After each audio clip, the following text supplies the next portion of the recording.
విధంగా ప్రజలు ఎదురు చూస్తున్న మోడీ సర్కారు పార్లమెంట్లో చేసినటువంటి ఈ అమెరికాకు ఒప్పందం చేసుకున్న విధానాల మీద ప్రజలందరూ కూడా ఆందోళన చెందుతున్నారు.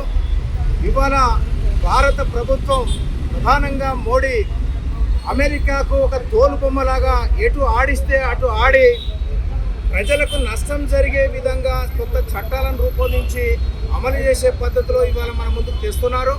దాన్ని ముక్తకంఠంతో ప్రజలందరూ వ్యతిరేకించాలి, ప్రజా ఉద్యమాలకు రావాలని చెప్పేసి మేము ప్రజానాట్య మండలిగా కోరుతా ఉన్నాం.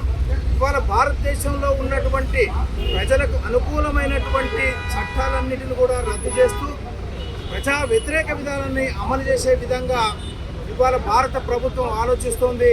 ఈ ఆలోచనలన్నింటిని కూడా తిప్పికొట్టాలని చెప్పేసి కవులు, కళాకారులు, సాంస్కృతిక సంస్థలు, సాంస్కృతిక సంఘాలన్నింటిని కూడా రేపు జరగబోయే ఫిబ్రవరి 12న జరగబోయే దేశవ్యాప్త సమ్మెకు సంపూర్ణ మద్దతు చేస్తూ తల కళల్ని ప్రజలకు అంకితం చేయాలని చెప్పేసి విజ్ఞప్తి చేస్తూ ఉన్నాం.